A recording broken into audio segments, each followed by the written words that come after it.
नमस्कार दोस्तों, स्वागत है आप सभी का। आज हम आपको जिस देश के बारे में बताने जा रहे हैं उस देश में बॉडी मसाज के नाम पर देह व्यापार किया जाता है। इस देश में मर्दों के लिंग को भी एक त्यौहार के तौर पर मनाया जाता है और इस देश से ही सेक्स टॉयज की शुरुआत हुई थी। जी हाँ, हम बात कर रहे हैं जापान की। ऐसे ही अमेजिंग फैक्ट्स आपको जानने को मिलेंगे, बस आप वीडियो के अंत तक ज़रूर बने रहिए।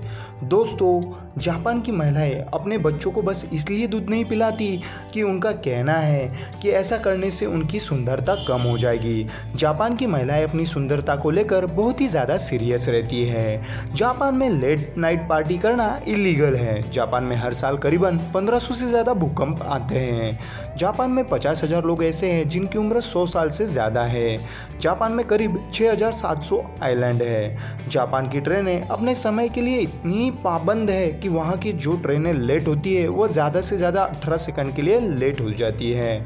जापान में बच्चों से ज़्यादा पालतू जानवर पाले जाते हैं। दोस्तों, आपको जापान के एक त्यौहार के बारे में जानकर बड़ी ही हैरानी होगी कि जापान में मार्च के महीने में एक ऐसा त्यौहार मनाते हैं जिसमें लोग लिंग की पूजा करते हैं। इस त्यौहार में लकड़ी के बने लिंग की पूजा की जाती है। पूजा से पहले उस लिंग को पूरे शहर में घुमाते हैं। इस त्यौहार में वैसे तो बच्चे, बूढ़े, जवान सभी शामिल होते हैं, लेकिन इस त्यौहार में लड़कियां बढ़ चढ़कर हिस्सा लेती है। अब भाई उनकी पसंदीदा चीज़ होगी तो वो मज़ा लेगी ही ना।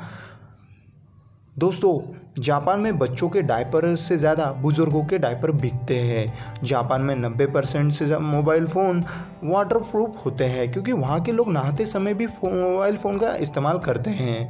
जापान में काम के समय सोना आम बात है और ऐसा करना वहाँ पर एक अच्छा साइन भी माना जाता है। वह एक अच्छे एम्प्लॉय की निशानी है क्योंकि वहाँ पर ऐसा माना जाता है कि जो एम्प्लॉय सोता है वो ज़्यादा थकता है, इसलिए सोता है।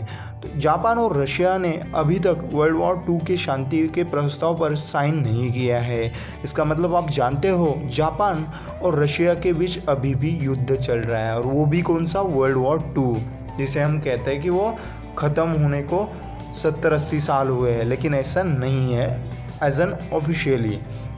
जापान में टीचर और स्टूडेंट के साथ एक साथ अपने क्लासरूम की सफाई करते हैं। क्या हमारे यहाँ पे पॉसिबल है?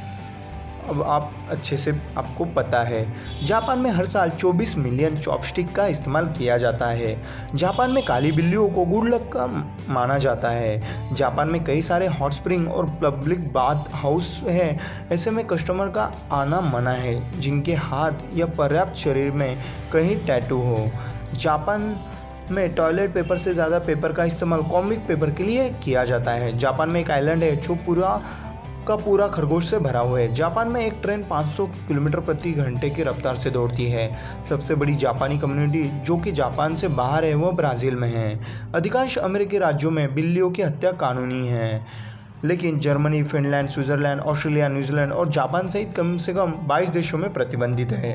जापान में ऐसी कई सारी सड़कें हैं जिनका कोई नाम नहीं है। जापान में क्राइम सुमो कॉन्टेस्ट होता है जिसमें जो रेसलर होते हैं उन्हें छोटे छोटे बच्चों की अपनी शक्ल से डराकर रुलाना होता है। जापान में बर्गर किंग सारे के सारे ब्लैक बर्गर बेचता है। जापान में करीबन 1 मिलियन जापानी लोग अपने आपको अपने बेडरूम में सालों तक बंद कर लेते हैं, जिसको वहाँ पर हिकिकोमोरी कहा जाता है। जापान में सॉरी बोलने के 20 से ज़्यादा तरीके हैं। जापान में जिसकी उम्र 20 साल से 44 साल के बीच में है और वह फांसी लगाता है तो वहाँ पर उसे सुसाइड कहा जाएगा। जापान में एक चौथाई लोग जिनकी शादी नहीं हुई है और उनकी उम्र 30 से 40 साल तक है, वह सारे के सारे वर्जिन हैं।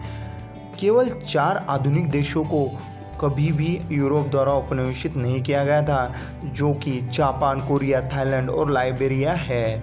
जापान में कमारा मात्सुकी नामक एक त्यौहार या स्टील फॉल्स का त्यौहार है। एक लोहे के लिंग द्वारा योनि दानव की हार का जश्न मनाया जाता है। जापान में एक म्यूजियम है जिसका नाम म्यूजियम रॉक है, जहाँ पर बहुत सारे पत्थर रखे हुए हैं और सभी पत्थर में चेहरे बने हुए हैं। जापान में जिन लोगों के पास घर नहीं है वह रात को मैकडोनल्ड में रहते हैं क्योंकि मैकडोनल्ड की पॉलिसी है कि वहाँ 24 घंटे मैकडोनल्ड खुला रहता है और वहाँ कोई भी आ जा सकता है। जापान की किसानों की औसत आयु 70 वर्ष है।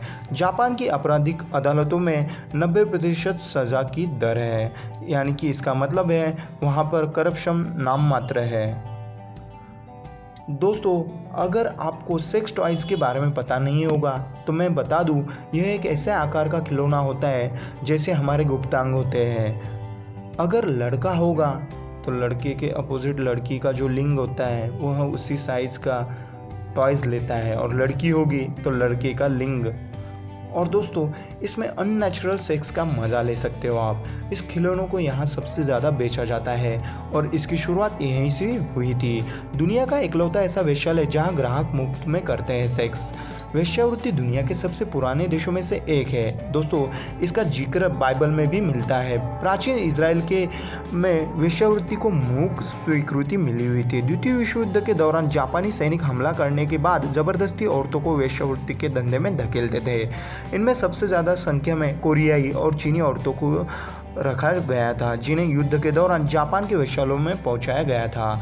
दुनिया के कई ऐसे हिस्सों में इसे अवैध माना जाता है। कई अमेरिकी राज्यों और एम्स्टर्डम में इसे सरकार का समर्थन प्राप्त है। जो लोग इस तरह का सर्विस का फ़ायदा या लाभ उठाना चाहते हैं, उनके लिए दुनिया में बहुत सारे ऐसे विकल्प मौजूद हैं जहां वे वेश्याओं के साथ सेक्स का आनंद ले सकते हैं।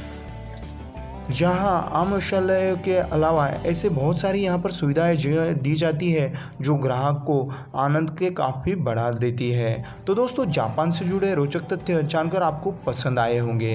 अगर पसंद आए हो तो वीडियो को लाइक कीजिए और चैनल को सब्सक्राइब कीजिए। धन्यवाद।